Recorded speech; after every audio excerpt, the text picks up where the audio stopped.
I'm Raymond. You're watching RPad TV, and I'm joined today by my excellent friends, Marcus and Mac. And we're going to talk about the TV shows we're looking forward to the most in 2026.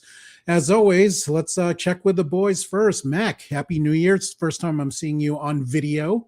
Yeah, or Happy New actually Year at to all.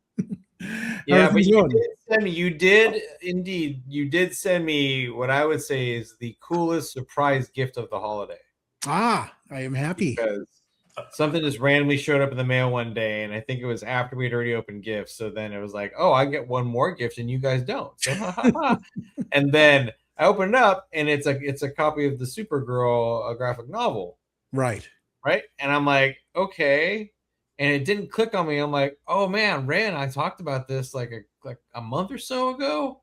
Like, yeah. This is cool. I'm gonna so now I have that's what I've been reading at night when I try and pass out. Yeah. And you're one of the people I send gifts to where Amazon just totally dropped the ball on the stupid little gift card they're supposed to. So I sent like 3 gifts. No, there was no gift card. Yeah. It was a big mystery. And like my wife's like, did you buy this? And I was like, no. And she's like, who would send you this? I was like, there's only it's almost like Lord Helmet moment. It's like there's only one who would dare send me a Supergirl graphic novel. RPad. I'll be your Lone Star. I still think of Bill Pullman as Lone Star in everything, no matter what. You have to. Yeah. So anyways, but yeah, that was that. And then so the holidays were good. Here we are, new year, new stuff. Yes.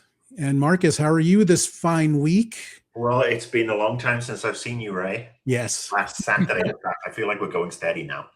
And while I didn't get a Supergirl graphic novel from you, I did get this rather dashing RPadTV metal mug.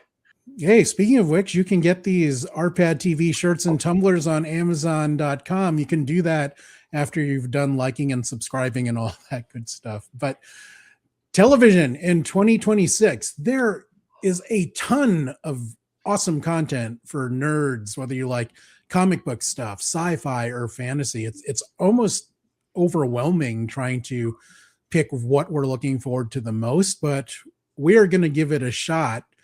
And already with our third pick, there's overlap, but Mac and I had the same number 3 pick, which is Ahsoka season 2.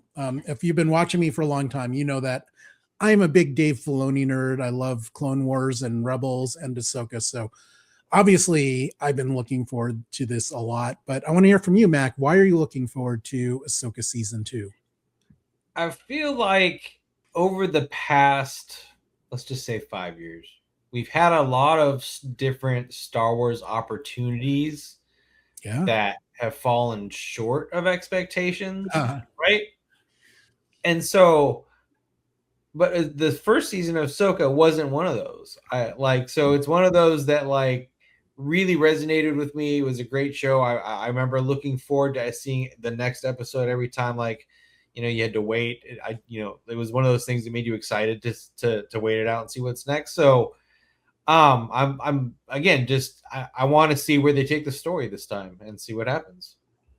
Absolutely. Now, Marcus, I know you didn't like it as much as I did, but you still enjoyed Ahsoka. I enjoyed Ahsoka. I was more excited getting towards the end as we found out more and more about, Thorne was back and some of the characters that we'd seen in the animated series were suddenly there in front of us.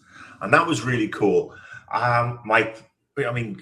I agree with Mac in a lot of ways that the Star Wars stuff the TV shows have been very uneven. Both those and the Marvel shows right now. In the past couple of years, they've been so uneven. They've hit some really high points with Mandalorian, but that wasn't perfect. Andor is probably the standout. Oh, for sure. There's a lot of churn underneath. I was going to bring up Obi-Wan first, which I think people would argue was the nadir of the Star Wars. Yeah, it was Obi-Wank, wasn't it? Yeah. Let's watch Obi-Wan eating space sashimi. That'll be fun for. Let's put Princess Leia as a child back into it. Let's shoehorn another Skywalker in.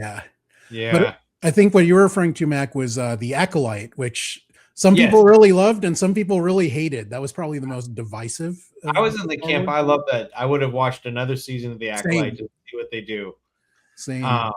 But yeah, again, like I told you, like again, I feel the same. You know, I feel what you're saying, Marcus. It's just like there's like it's hard to get excited for Star Wars.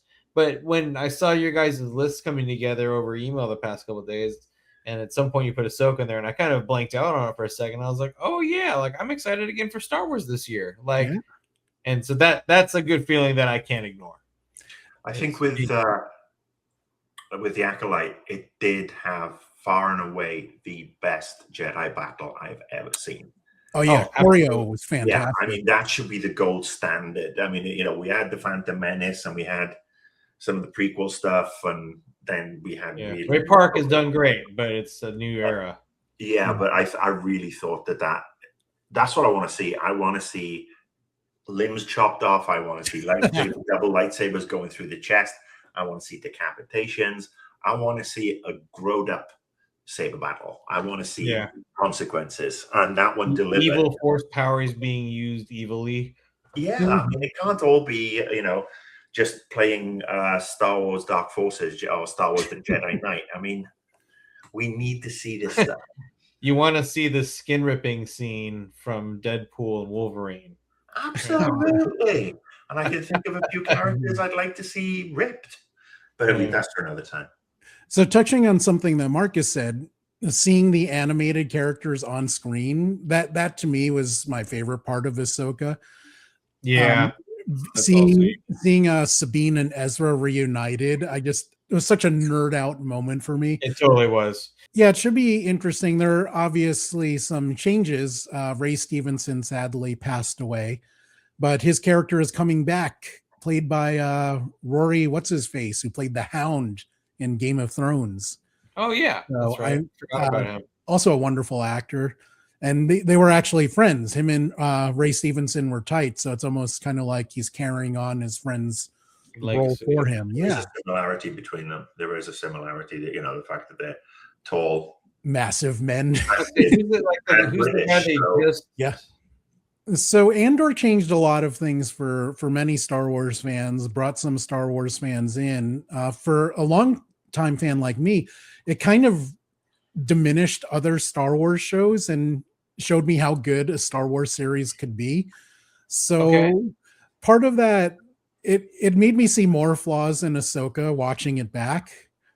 And so in some respects, that's why this is only number 3 on my list, where maybe I don't get that feeling like comparing, like I don't get I feel like Ahsoka like cheaped it out compared to, you know, anything that we liked better. I just think it's such a new, unique kind of fun storyline to follow, especially if you know the lore and the characters and the cartoon and all that in the animated series. And so anyways, I think we're all in agreement there. Yeah, it just spoiled things for me. I'm glad it doesn't do that for everyone. We all have different reactions to everything, but still, I mean, it's Ahsoka, it's Sabine, it's Ezra. Hopefully we have more Zeb this time. Hopefully we see Chopper doing more mass murder. I want to see Chopper doing dark, evil fucking shit. Like that's what his shtick has always been, and we need to see it IRL.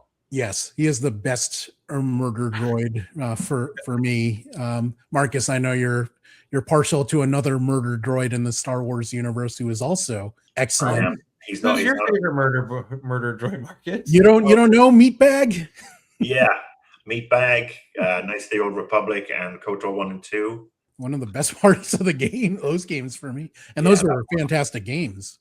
You know what? I'm going to leave this in because it's my mistake, but I've totally been forgetting. I've been ignoring our banners, so I will not do that any long.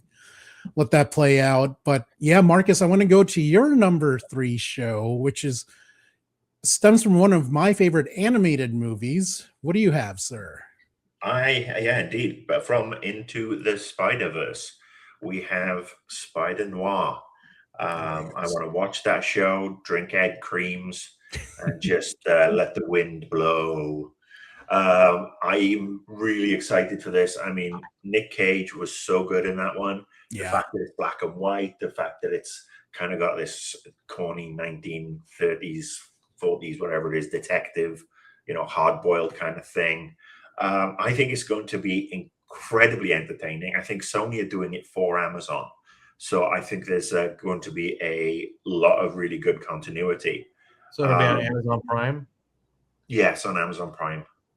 And I think that, it's the only other character out of Into the Spider-Verse I would like to see get their own show is Peter Porker, the Spectacular Spider-Ham.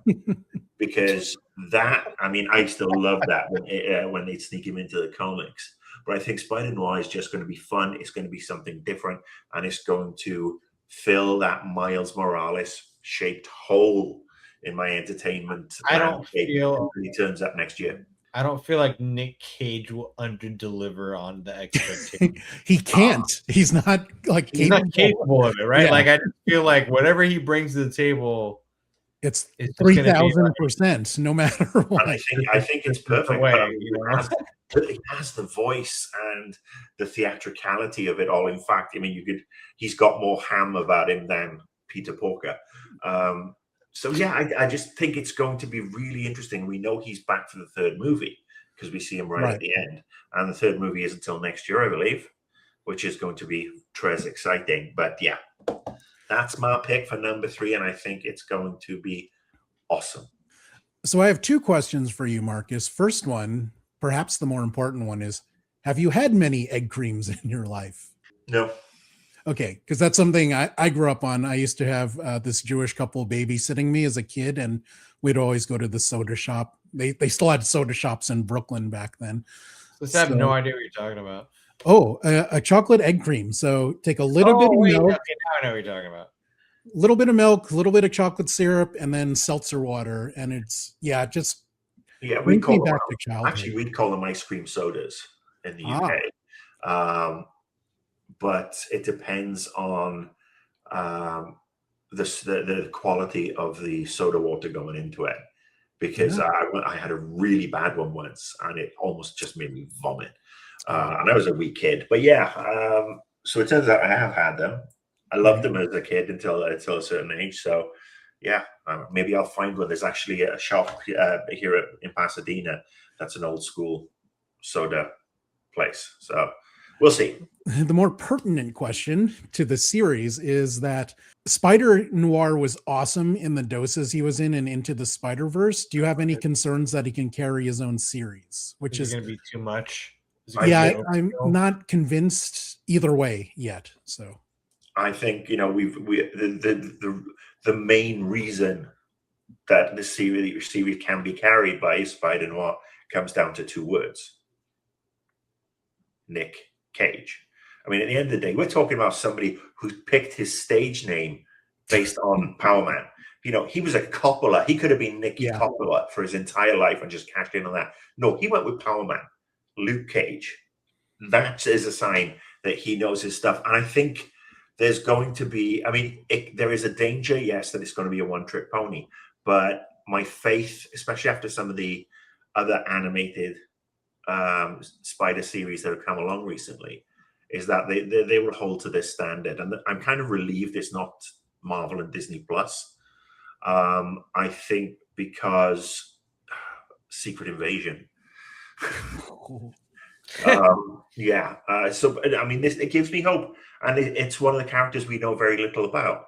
So he did stand out in the crowd. And I think he's going to, there's going to be all sorts of, ironic puns and everything, and he's probably going to see a Dane with gams up to here and all that fun, all that crazy stuff. And it's funny, when I was a kid, I played a game called Contact Sam Cruise, which was a 1940s detective game for the ZX Spectrum 48K, and you can get it on emulators. And it was just one of those things where you do the cases, and there was very little audio, and just the speech bubbles that would come up were out of those Raymond Chandler-esque pulpy novels. And it's a time, an era in time that I'm fascinated about. I love Gangster Squad. Black Dahlia was not a great movie, but I appreciated it. LA Confidential. I'm here in LA, and this Right. is, I'm in a 101-year-old building, and I'm in Pasadena rather, but there's so much history here that I've always been so keen on ever since I was a kid. Yeah, like it reminds me of this old school LA steakhouse in Koreatown that I used to go to. It reminded me, like, did I just walk into LA Noir, the video game? It was like Which exactly steakhouse like was that. that? Was But it one of the red? It's like you go in and there's like red leather seats and it's food. exactly that. Is it And really Taylor's? dark.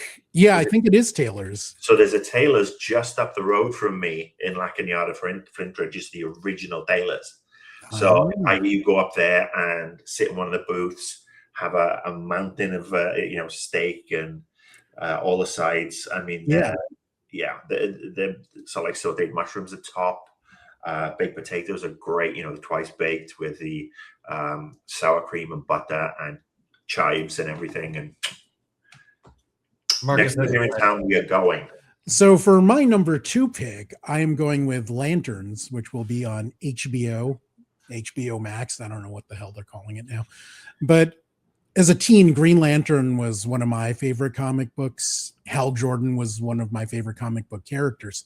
So I'm really looking forward to a series with Hal Jordan and Jon Stewart, the Green Lantern, not the guy from The Daily Show. But this will also bring back Nathan Fillion, who did a marvelous job playing Guy Gardner in the Superman movies. So he'll be back in a supporting role. He won't be one of the main Ulrich characters. Thompson is Sinestro. Yes, looking forward to him. Jason Ritter's in it, who I always have a soft spot in my heart for him because I was a big fan of his dad. Like, yeah, same. My parents were really into Three's Company when I was a kid. Oh, you were going to say your parents are into threesomes. No, it's a weird. Not that I know of, but hey, if they, I mean, they were young adults in the 70s in Manhattan, so I don't know. And I'm still convinced that I'm the product of a New Year's Eve party gone awry, which is the case for most September babies.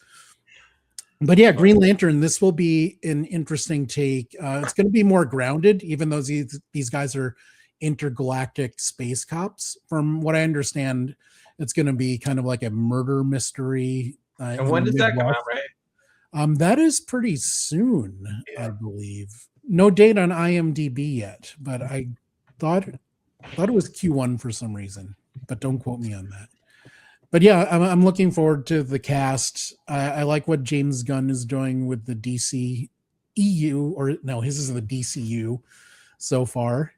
Right. And yeah, I can't wait to see what he does next. I really like how he takes these smaller and obscure characters and brings them to life, like with Mr. Terrific and Metamorpho. I love these kinds of characters, the B-level and C-level guys that aren't your Supermans and Batmans. How about you guys? Or have you been tracking this series? Totally. I mean, you saw my list. I provided you a list of 10 shows that I'm excited for, and Lanterns was on this. And yeah, I love the more grounded approach. It seems to be that Hal Jordan is training his replacement, as it were. And that sets up a lot of interesting things for Hal Jordan down the line. Yeah. Jon Stewart is obviously a seminal character in the Lanternverse. And yeah, it's kind of giving me True Detective vibes from the yeah, for sure. I don't think that's the bad thing for writing True Detective episode 1, not 2, 3, 4, 5, 6, and 7, because they're all shit. I tend to love anything Nathan Fillion's in. Yeah, he's kind of one of those. He falls in that category of like a Ryan Reynolds or LeBron. Like anything he does tends to be like kind of on point, entertaining to me. So I'm excited for it from that, because I didn't really know anything about it until you put it down on the list, and I started looking at it. So now I'm excited for it. But my list still remains. The weird part for me is that I'm not very familiar with either of the leads. Kyle Chandler is playing Hal Jordan. Kyle Chandler, a legend. He's been around forever. I know. I'm aware of him, but I don't really know his work. Same with Aaron Pierre, who he looks like a movie star, but I don't really know much of what he's done. But I mean, that's a testament to how much I love these characters and the faith I have in James Gunn. But these guys look the part. Are Marcus, you were saying Kyle Chandler a lot better than I do. Tell me why he's cool and why does he make a good Hal Jordan? He is kind of like Max said, it's like Nathan Fillion. He's perhaps not as humorous, but he's the steady straight man. He's the steady every man. Yeah, he's like your dad, your brother, your cousin, your best friend, and it's obviously a huge switch from Ryan Reynolds' Green Lantern that we won't talk about. Yeah. But Kyle Chandler is, he's been a football coach, he's been the husband, he's been the brother, the son, and he can just handle that in a way that few people can. I mean, he's one of these people that you don't notice, but he pulls things together, and that's why I think he's very similar to Nathan Fillion, but Fillion has that more comic.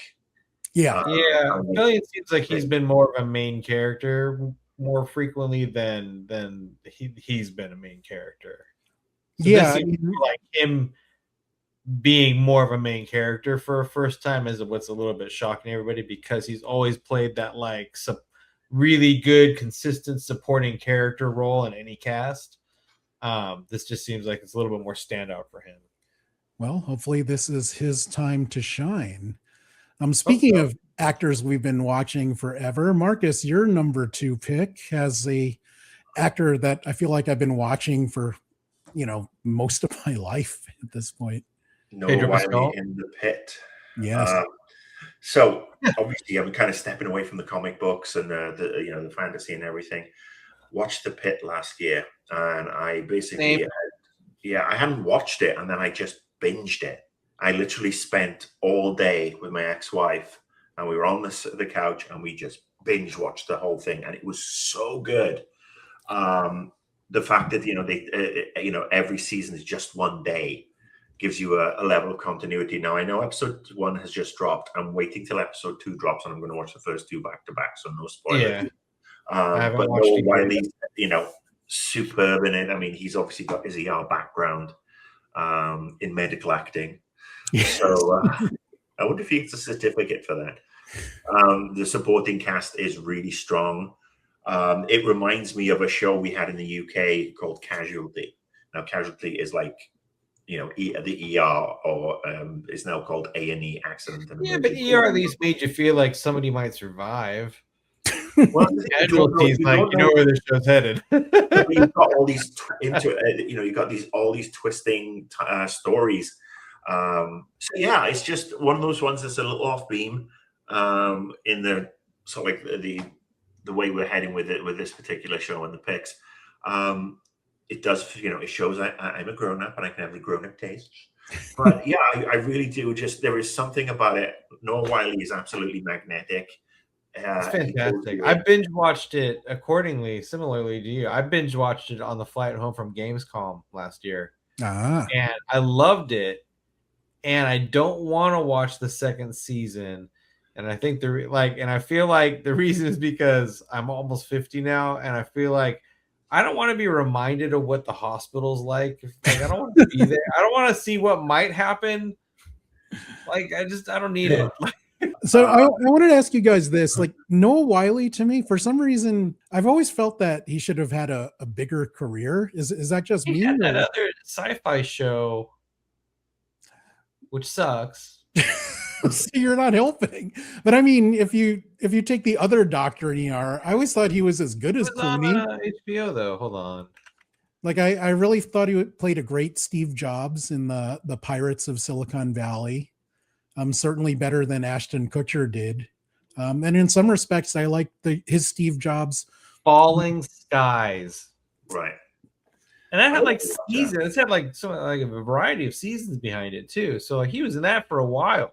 Yeah, but I always thought that. I mean, Clooney's a movie star, and I always thought in terms of talent, and he should have been right. He did, but you know what? He didn't do any of the bank robbery movies with their group, so he didn't get popular. The Oceans movies. Yeah, he didn't do any of the Oceans. I think again, he's like Kyle Chandler. He's somebody who is totally.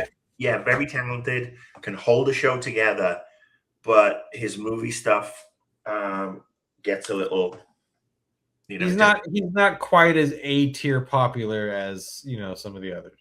Yeah. And sadly, sometimes it just comes down to who has the better agents. So Sure, maybe Clooney just had the better team, and that is why they are where they are. But Mac, your number 2 pick is a show that all three of us talk love. about my number 2s, Raymond.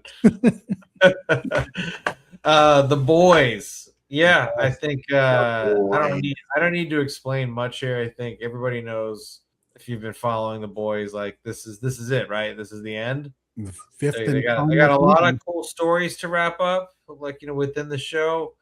A lot of expectation for just the amount of gore and violence and murder and death, and who's going to make it and who's not going to make it. There's just so much going on for this upcoming season that it really it cannot be ignored. There's a lot. And Yeah. and they play so much off of current politics too. So I want to see how they thread and weave all the most recent horseshit just into all of it. It's all gonna resonate. Yeah, it really does. And I've got a rule.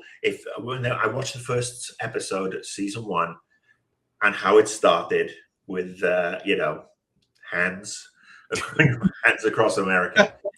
I love that. And if there's something like that happens in the first 10 minutes or so, I'm in. It's just like You'll be fulfilled. Well, did you see the Welcome to Derry? No, I'm not a big fan of it. You just need to watch the first 10 minutes. Watch the first 10 minutes, and then if you don't like it, fair enough. But I feel the same way about the Scream 2 movie. Scream Schmeem. But yeah, and I just think that the Boys, and Welcome to Derry, because of the way they started, they hooked me from the get-go. Yeah, the Boys won me over in the first just couple minutes with holding hands on the road scene. That later, I was like, immediately, like my heart was like, yes, like this is what I want to see. So, and then you got Carl Urban. All right, boys, we're gonna break his fucking skull. Yeah, I mean, Carl Urban, I kind of got tired of him towards the second half of season 4. At this point, he's just like he's dancing the line real hard on anti-hero. Yeah, well, I mean, he's supposed to, but it's just he's getting a little. I don't know. He's leaning too hard into the anti part, though. He's basically becoming what he's supposed to be fighting against. What he hates, which is the thing, isn't it? There's a saying about you become what you hate or what you're fighting against. I think he's been brilliant in first season. He was brilliant. Second, third, smaller quantities. Right. Because I think that when he's more impactful in that way. Fourth season, I kind of got tired of him a little bit. And Mac, I think you agree with me on this. 99% sure Marcus disagrees with me on this, but I enjoyed the last season of Gen V more than I did the last season of The Boys. Totally. Partially because there were more surprises. But this is one of the interesting things about season 5 of The Boys is that they've diverged so much from the comics that I have no idea what's going to happen. It's very much its own thing now. And there's a big Gen V tie-in to they're all going to be involved, right? So it's not just the ending of season of 1 show; it's kind of the ending season of 2. That's true. Yeah, I will watch season 2. I haven't watched season 2 of Gen. You should do yourself a favor and get in there. I will. As Ray knows, the last year was not kind to me, and it kind of knocked me for 6 with everything that happened. So I have this huge backlog of things to watch. Catch up on. But I will catch up before The Boys drops. I will catch up on Gen V because I did like it. I liked the basic premise. It just didn't at the time in season 1. It didn't. I think it's worth it. I think it'll be worth it because, as you'll see when you get there, it does bridge pretty heavily into what's to be expected in the next season of The Boys. Okay. Yeah, and I think if I remember from our review of Gen V season 1, one of the things you didn't like about it, Marcus, is that at times it got a little too teen drama-y, like in a CW kind of way. And I think that the acting really stepped up in season 2. Part of it out of necessity, because one of the lead actors died, and how they recovered from that was really, really impressive. Well done. It has come to my attention that I have all these sound effects to play with now. So I just want to give it up for me. Thank you. We're not worthy. We're not worthy. We're getting a chase sequence. Kind of reminds me of like when they tell the stories in Ant-Man, like the little drum roll reading. Oh yeah. Leading up to that. This section, I believe, is going to be very long because, as I mentioned in the intro, there are just so many TV shows that appeal to nerds of all kinds. So let's talk about some of the honorable mentions, shows that didn't make the list. I'll kick things off. This year we have 2 shows in the Game of Thrones-verse. We have the next season of House of the Dragon coming later this year. There's another season coming? Yes, there is another season coming, which our friend Carlos reminded me was this year. I totally forgot about it because I was more excited for A Night of the Seven Kingdoms, which kicks off later this month on HBO. That is an adaptation of the Duncan Egg Tales, which I'm really looking forward to. These are not like epic stories like Game of Thrones and House of the Dragon. These are like smaller, more focused stories. A couple of my journalist friends have screeners of it, and one of them equated it to like, imagine a whole series of like Arya and the Hound adventures, but if they weren't assholes. Like that is what this series is. So I like the books. I like Sir Duncan the Tall as a character, and I'm excited to see him.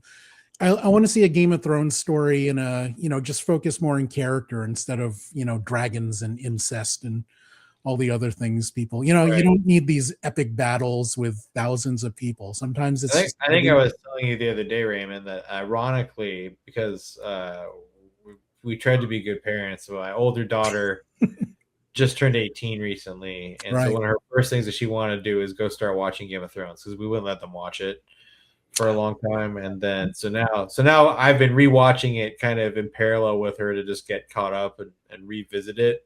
And man, still what a show to, like, it's the first time I've gone back and rewatched the series ever since I watched all the first one. And so you can do like multiple episodes at a time and go at your own pace. Such a different experience knowing what you know going through it the second time. How is she enjoying it? She loves it. She's just like, she's always been a huge Lord of the Rings fan, and that, because this whole world of knights and dragons and like, all the undead and all that stuff. She's just all over it. She loves the show. Yeah, I mean, for me, those first few seasons are some of the best nerd television ever. Like, for me, it's like, in terms of quality, first 3 seasons of Game of Thrones and Andor are tops for me. I ruined it for her on accident. She's like, I'm like, oh, how far are you? And she's just like, I'm somewhere in the. And I thought Ned Stark died much earlier in the season. Oh, like, episode 9. Yeah. And she's like, yeah. And I was like, oh, okay, you're not that far. Like, you ruined Ned Stark's death for her. Oh my god, that's bad parenting, right? It is. But then I did tell her, like, we both, Michelle and I, were like, do not get attached to any character. And like, as you know, like, this is my older daughter, my history is every character we ever like, especially in Invincible, everybody dies that we like. Yep. So count them out. So, anyways. Marcus, how about some of the honorable mentions on your list, which were a lot? Anything stand out for you? Well, The Return of Blue-Eyed Samurai on Netflix. Love that series. If you haven't watched it, it's an absolutely excellent animated series. The Return of which one? Blue-Eyed Samurai. Oh, I didn't watch that. I put it on because I was bored one day, and then all of a sudden I just binged the entire season. Hooked? It was fantastic. I'll go check it out. I'm gonna Blade Runner 2099. Yes, that's come out of left field, and I'm like, hello, Star Wars Mall. I'm looking forward. Finally gets his own show. Yeah, Sam Witwer did such an amazing job in the Clone Wars and Rebels as Maul, and really fleshed out that character. And a lot of people are unfamiliar with his version of Maul because they didn't watch the cartoon. So this will be hopefully will remind people or Yeah. show people how excellent he was in that role. The cartoon did so well, and I think so few of the audience has actually seen it. We were talking about The Boys. Vought Rising Yes, is another one. That's a prequel, obviously. That one looks exceptionally cool. and that'll have more Soldier Boy and Yeah, what's her face? Who's the Nazi woman? Stormfront. yeah. Okay, And then the last one is kind of out of left field. It's called The Burrows, and it's Okay. on Netflix, and it's the new creation of the Duffer Brothers, Stranger Things, and it's set in a retirement community where something's going on that's stealing the time from people. Their time, whatever they have time left. There's a bunch of deaths that happen, and it's Bill Pullman's in it. Lone Star. Lone Star is in it. Lone Star. And Alfred Woodard and Ooh. Jenna Malone. And it just, I mean, Wow. obviously Stranger Things was fantastic. I personally loved the finale and the last Same. season. I It's know great. some people didn't. But for me, the Duffer Brothers, to go from a kid-driven supernatural thing to a very, adult, as in, there's some old people in here. That sort of supernatural. That's a 180 change of pace. Yeah, I just Oh wow. there's a trailer of it. Alfred Molina and Gina Davis too. Wow. Yeah, This cast is Yeah. ridiculous. yeah, and Starting to get excited about TV in 2026 now. and also Dee Wallace, the mama from E.T., she's in it too. Yes. So I mean, they've got enough people with nerd kind of credentials. I mean, Jenna Malone was obviously in the Hunger Games series. So yeah, I just thought that one really, really appealed to me. I mean, there's obviously Wonder Man. Yes. That looks interesting with Ben Kingsley as part of it. Trevor Slattery. Yes. Well, then Trevor, and I support Liverpool, even though I sound like I'm from the home counties. But yeah, and look, any character who supports Liverpool, you know what I mean? I'm excited about that series. I love that character. I love that they're going meta with it. Wonder Man was around the time I started reading comic books. So I'm like, why is this guy's costume just this cool red jacket? So I always thought that was interesting. Ben Kingsley, of course, is fantastic. And the guy playing Simon, he's isn't he the guy that played Black Manta in the Aquaman movies? I'm not sure. I am not sure. But the last one that I almost made the cut, X-Men 97. Yes. Best soundtrack to a cartoon ever. Yeah, X-Men 97, especially after what they did in season 1. Yeah, like I want to see that. I definitely want more of that for sure. Yeah, well, and the fact that they killed off her. So yeah, I think it's just going to be hella interesting. I'm not as excited about that one, although it is definitely a must watch for me. Yeah. Sticking on the Marvel tip, Vision Quest is also coming out.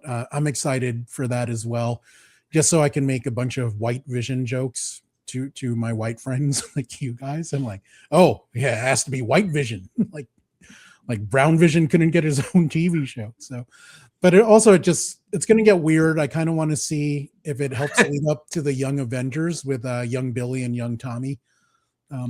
But yeah, I also just like that. I loved WandaVision. Yeah. And I can't wait to see how that story continues. It'll be interesting to see if that ties in to Doomsday. Will we see the return of Vision in Doomsday? Because I mean, obviously, I'm a Paul Bettany fan. Yeah. Loved his voice as Jarvis, and to have the Vision come back, because I think they did him dirty. Obviously, characters had to die, but I think bringing him back, this white Vision who's now got all the information from there's a version of Vision. It'll be interesting to see if he's still white. I mean, maybe maybe he'll get a tan. Maybe we'll go to the Philippines. Yeah. See, now I have this idea in my head for a impossible sitcom where it's White Vision and Black Doug from The Hangover in a buddy movie. United Colors of Vision. Yes.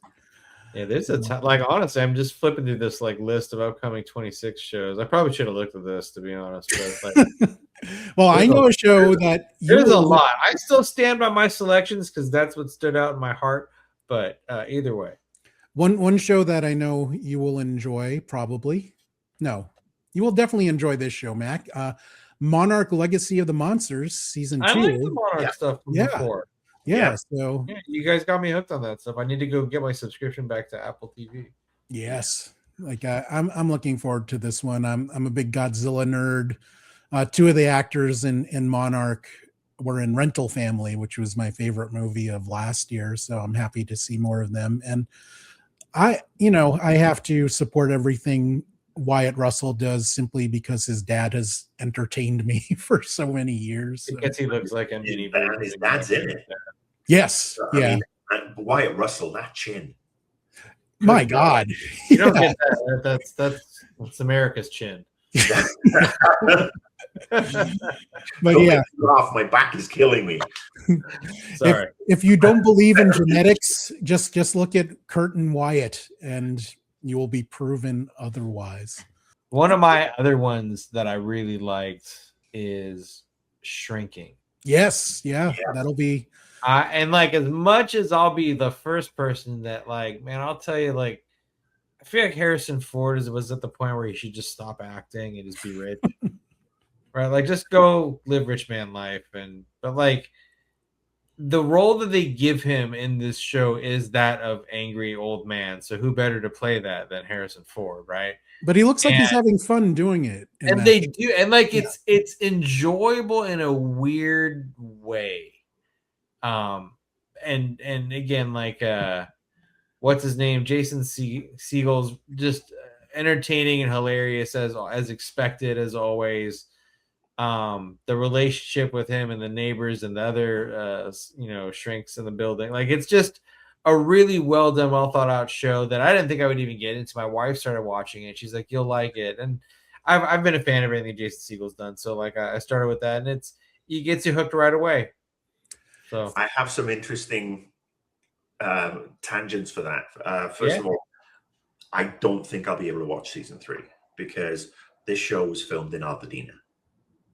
Oh man! And this show, I mean, it'll be painful to see what is now not there because a certain electrical company burned it to the ground. But my ex-wife, and some friends and I we were out for lunch about 2 weeks after the fire down in Pasadena, and who should be there? It's Jason Segel. And I stopped and had a word because my ex-wife and her friend were both huge fans of the show, and he came over and he was so nice. And he talked about the tragedy, and because he lives Pasadena-Altadena border, so it's one of those shows. He is such a nice guy. He seems like a good human. Yeah, he didn't have to take time out of his meal to come and talk, but he sat and talked with everybody for like 10-15 minutes. But yeah, that one is going to be maybe in 5 years, if I'm still alive, I'll be able to watch it. But right now, he's a tall drink of water, huh? He is. He made me feel like a midget. Welcome to the world of not 6 foot tall people. But yeah, I've been a fan of his since Freaks and Geeks, so I will watch almost anything. I love Forgetting Sarah Marshall too. Anybody who can drop his kit at the any chance he gets my vote. I mean, that's just comedy, especially when he has no shame about his body. He's not buff or anything like that. I mean, he's an everyday guy. Yeah, it's a brave actor. That's somebody. There's no stunt butts or anything like that. It's just here I am. Yeah. Tangent. That reminds me of this Howard Stern interview that I watch a lot with the Red Hot Chili Peppers, where he's talking about their performance of Fire at Woodstock, and Howard's like, "Flea, I don't know how you don't injure yourself playing naked like that."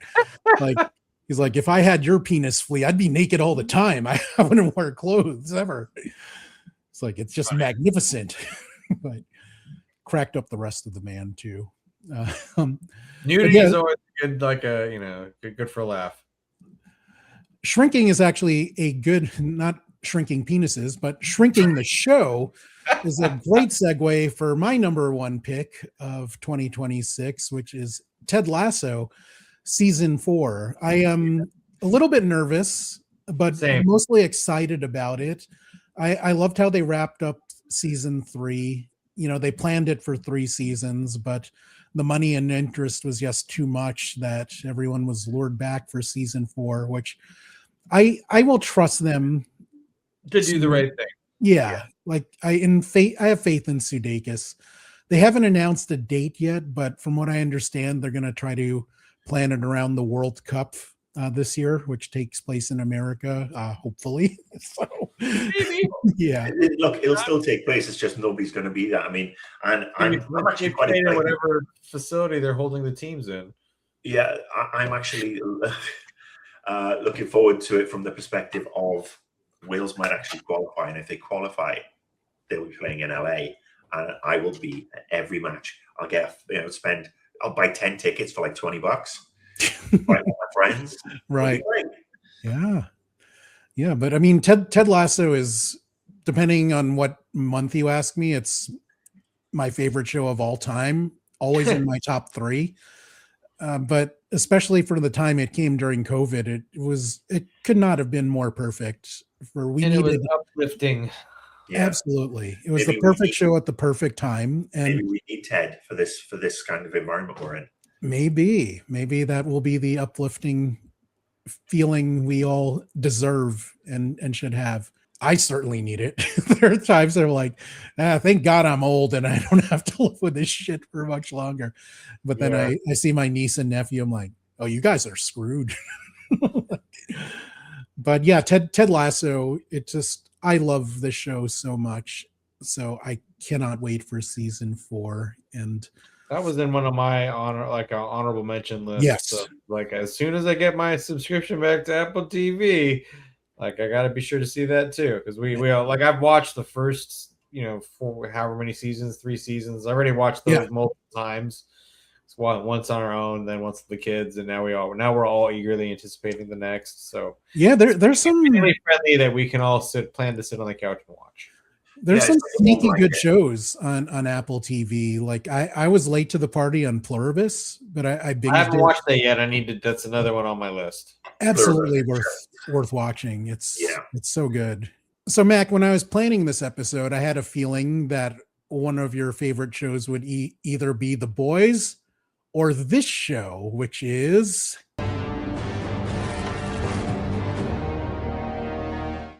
yes. Yep.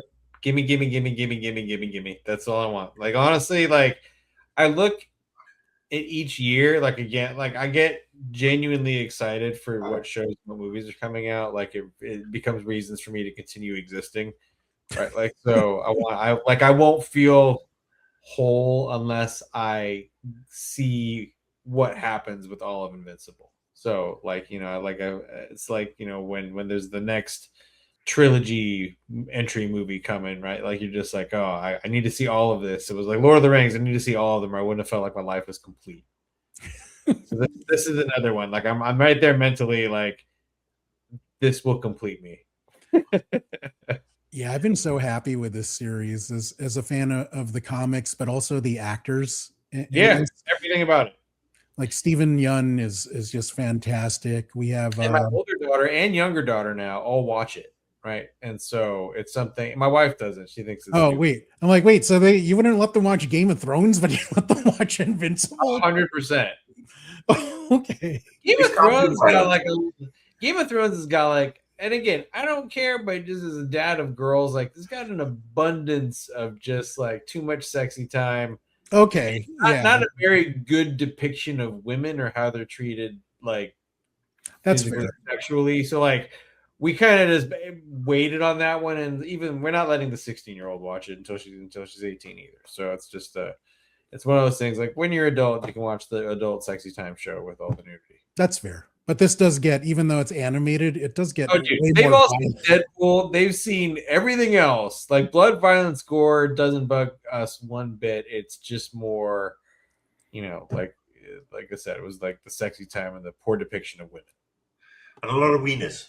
A lot of wieners. Actually, in fact, let's quickly do segue here. So we were backpacking, or not backpacking, we were walking around Europe on a vacation. We were in Germany, walking through the English garden, and all of a sudden, when my daughter's, my younger daughter, who's like I think 14 at the time, it's like, "Hey, Dad, is that guy naked?" And I turn and I just kind of look over there, and sure enough, this German dude, because there's a whole beach next to the river that goes through it, and it's just a naked dude, just fully just nude sunbathing. And then so I kind of I focused on that for a second. I was like, "Yep, that's a naked dude." And then I kind of got a wider view, like my eyes opened up a little bit. I'm like, "There's a lot of naked dudes everywhere." And we were some weird walking through some just nude beach area where you'd see all of a sudden there's a lot of sausages out. There's a lot of just naked people all over the place. And I'm like, let's just keep on going, everybody. I find that so interesting. And that was one of the things that shocked me when I first moved to America, is that people are so happy to let their kids watch violence. But nudity and sex is so taboo. And I understand, America was formed by Puritans, but I mean, sure. Europe and Britain has much more relaxed views about sex. And I'm not saying it's better or worse for anything. It's the violence that we tend to shy away from for the kids. I mean, if you're under 18, you don't get in to see an R-rated movie. It doesn't matter if you're with your parents or whatever. That's it. Oh, yeah. So I just find it interesting, and then you see a lot of British actors and actresses and Europeans in general totally fine with getting their kit off in a movie, and no shame. And I just find it's a very interesting observation of the US and sexuality versus Europe and violence. I mean, this country was founded on violence. Yeah, well, that's why we're founded by people so religious. Violence under the floor. Take them out. Yeah. I mean, it was like, all right, off you go. Go to the new world. Go on, and rape and pillage over there, you bastards.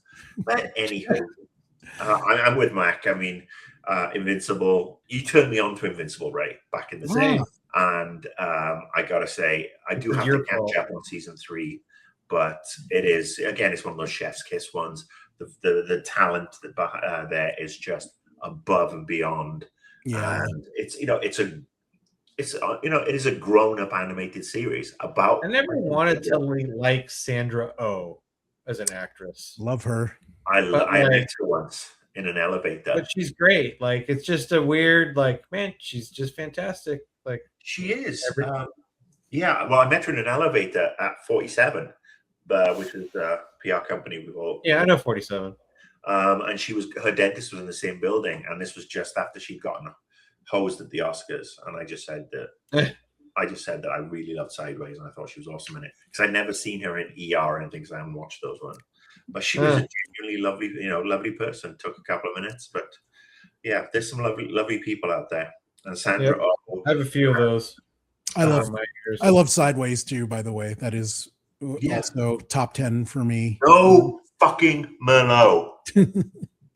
If anyone orders Merlot, I'm fucking leaving. I love that line. But this cast, we mentioned Stephen Yeun, Sandra Oh, J.K. Simmons, of course, plays Nolan. Jason Mantzoukas, who has one of my favorite funny voices. Walt Goggins is in this. And of course, Gillian Jacobs, who I always have to say, Britta's in this, which one of my favorite lines from Community ever.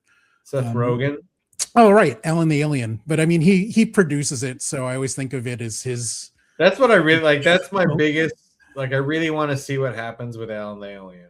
We have Alan, who's in it? Spock is in it, Zachary Quinto. I mean, this cast is just silly. Actually, I really want to see what happens with the fucking Beast character. Battle Beast. Oh, Battle Beast. That's one of your favorites, huh? It is. I still love that image somebody made of him hanging out Waffle House looking for a fight. There you go when you're looking for a fist fight, man. Waffle House. Interesting sidebar again. Well, interesting to me. Jason Mantzoukas was obviously superb also in The Good Place. Yes. But he also went on a British comedy show called Taskmaster, which is like it's like Squid Game for comedians. And he went over. He was there on the seat. It's on YouTube, and he's just always so funny. I mean, I remember seeing him in The Night Before as one of the Santas who beat the shit out of one of the characters because he went off on them for pissing. But yeah, he is just. He seems fun. Yeah, I don't do cocaine, but he seems like cocaine. Yeah, I'd recommend that. If you Google Taskmasters in his name or Taskmaster in his name, you'll find it. He is. I definitely will. I mean, did we have some kind of comedian exchange program going on? As much as I love Jason Mantzoukas, if we can trade him for a bit for, I don't know. Ray. No, I was thinking like Aisling B, who I think is hilarious and hot. Kumail Nanjiani. Yes, he went on the most current season. Oh wow! His agent said to him, "You're not going to make much money for this," and he said, "I don't give a shit. The show is funny." And his stand-up is really good too that he just did. Yeah, brilliant. He's brilliant. And if you've been watching Fallout, yes, blinking, you fucking miss him. Yeah. So I saw Kumail do stand-up before he got really big. He used to perform at Golden. There's a whole bit about the fact that nobody knows he was a comedian before he was an actor. Yeah, like a lot of people first saw him in Silicon Valley. Yeah, I first saw him in like the back room of the comic book store where he was doing like stand-up for 12 people. Yep. But yeah, that was cool. I'm so happy for his success. Is he still like eternal shredded when he was in this series? Talks about that too. He's like, I think it's a really funny take. He's like, imagine getting made fun of for getting in shape. Yeah, he got like body shamed for being fit. He's like, the hardest I've ever been ridiculed about anything is my entire life is because I got healthy and got in shape. It's like, that's the America we live in. That sounds quite accurate. Yeah, it's a really good stand-up set that he did. I think it's on Netflix. So Marcus, why don't you close us off with your most anticipated show, which is something I'm very excited for and very hopeful for. Alf, The Return. Yeah, it is Daredevil, Born Again Season 2. I liked so much of the Netflix version of Daredevil. I mean, first of all, Charlie Cox, great casting, and the whole team around him. But then when it was revived it for that first season and how for the new season or Born Again, and how they started it, much like Invincible, much like Welcome to Derry, it's like it starts off with a bang with Foggy. Yeah, is that when Foggy dies? Yeah. Episode first 20 minutes of episode 1. But Foggy is back in season 2 as well. Yes. So there's something going on. But the fight with Bullseye is amazing. And we talked about the Acolyte and the fights there. And it came out the Daredevil fight came out a week after the big Daredevil fight in Born Again. And that to me, it was probably the best fight scene of anything I've seen on TV. I got bored of Daredevil. I went back and I started to rewatch the first seasons on Netflix because everybody was like how good it was, and I got caught up on those. And then I eventually saw the first episode of Born Again season 1 where Foggy dies, and I was like, wait, what the fuck did I miss? And then I had to go back and like watch whatever the end of the prior season was to try to connect the dots a little bit. And then now I'm back to, well, I got to pick up where Foggy was killed again. The Netflix ones were guilty of having probably 2 episodes too many in most of the shows. And the Defenders and Luke Cage and even Iron Fist. But yeah, they tried to string it out too much. But the thing I liked about Daredevil Born Again last year is that there was like the one-off episode in the bank, and that was just totally cool. And then we see what's going on with Kingpin and his wife, and Mayor Kingpin is really kind of scary. So yeah, I'm just that lunch scene where they sit down together is just like tense. It is. It's 2 actors on the top of their game. Vincent D'Onofrio has just really evolved the part beyond all expectation. Yeah, he's phenomenal. like talk about over delivering on a character, right? Like, yeah, I mean, every show he's turned up in the MCU, including Hawkeye and Echo, he again just he doesn't steal the show, but he is like you said with Carl Chandler again, one of those guys who just owns his part, and you can't imagine anybody else doing it. So no, yeah, exactly that. Who else would do it? Yeah, right. So I'm totally stoked. I'm looking forward to seeing Charlie Cox again, and apparently he is going to be in Doomsday, which is great because I do believe it's getting the stage now that Charlie Cox, Daredevil, will return. Yeah, they need to put him into the MCU movies, because I think he brings so much. He was great in the last Spider-Man movie, even if just that little part, and a team up with him. And say, I mean, we've seen Punisher, and Punisher's getting his own one shot, and he's in the new Spider-Man. But to see him mix it with the big boys, I think it'll be great. Nice. So season 1 of Daredevil, which we reviewed together, Marcus, it's like I loved half of it, and half of it really disappointed me. And this was because the original producers were fired like a third of the way through production. And they brought in Dario, who did the Punisher series on Netflix. And I liked his stuff much better tonally and narratively. Like the best stuff in that series, I think, is because of him. It also took one of the characters from the comics, Muse, who I thought was a phenomenal villain in the comics. And he kind of is not very good at all. I remember you being angry at how they did Muse. Yeah. I think I agree with you in a way. I wasn't as familiar with the character as you were, but I thought, it was a very interesting character.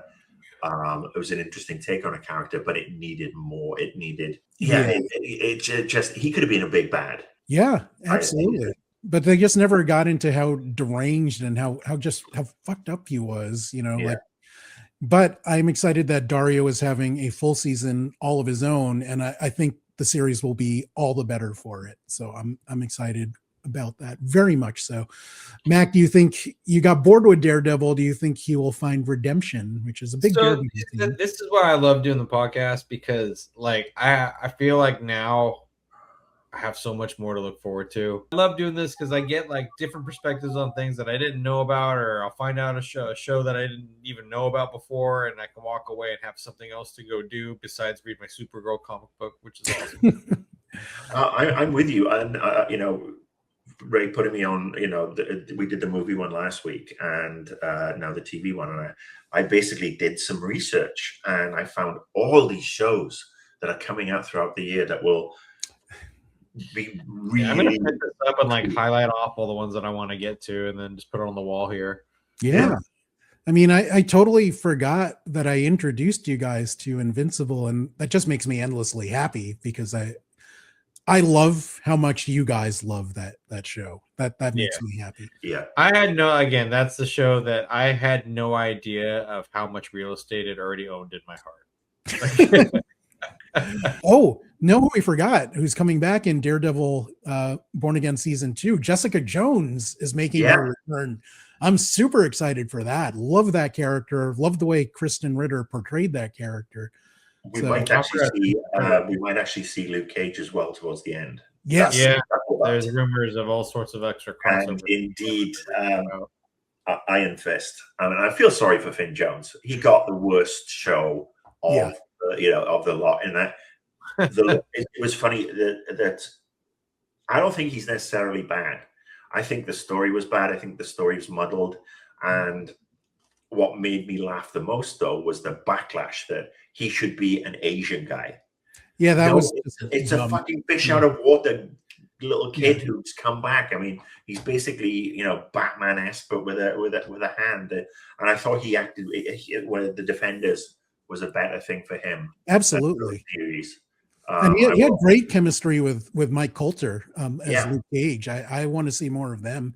Yeah, Mike Coulter. I mean, he went off and did Evil. He's somebody I would watch do almost anything. So Michael Coulter, I don't know, in some ways, and He reminds me of our friend Michael Schelling, but a lot more muscular. He does indeed. He does indeed. And I hope Mike Schelling, if he watches this, knows that we love him and it's a huge compliment.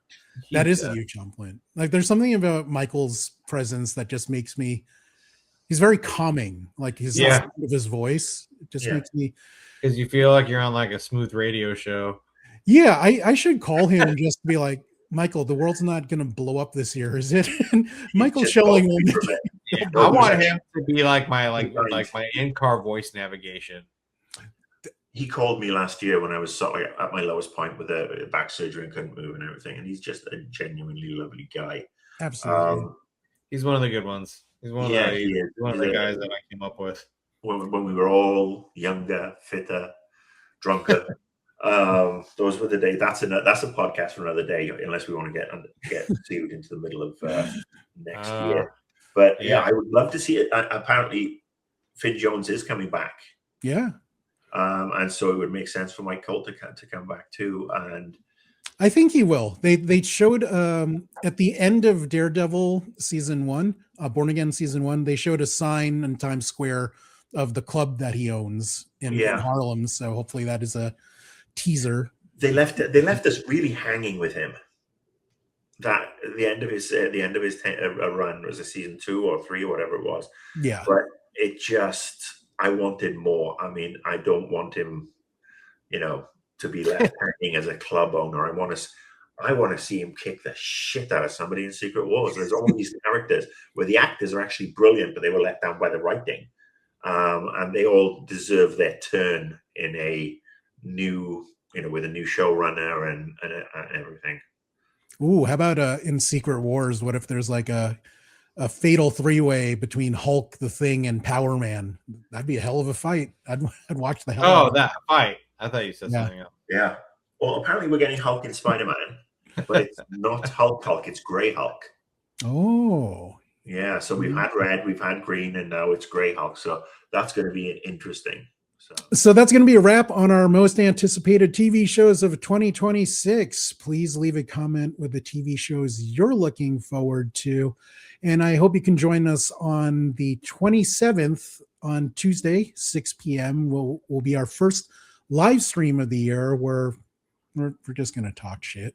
I mean, that's what we're going to talk about. Whatever. No editing allowed. No editing allowed. You're going to love a good live stream. Yes, so that'll be fun. Thanks for watching RPadTV. Like, subscribe, all that good stuff. Pick up some RPadTV merch on Amazon, like that lovely tumbler you see there. And who's Olivia? Olivia Rodrigo, not Olivia Munn. Never Olivia Munn. It was Olivia Munn, which really surprised me. Olivia Rodrigo. It should just say never Olivia Munn. I would wear that shirt. Always Rodrigo, never Munn. That is why I hate Spider-Ham now, because of the actor's poor choice in women. Okay, I can't leave that. Okay, we'll see you next time on RPadTV. Thanks for watching. All right, see y'all later.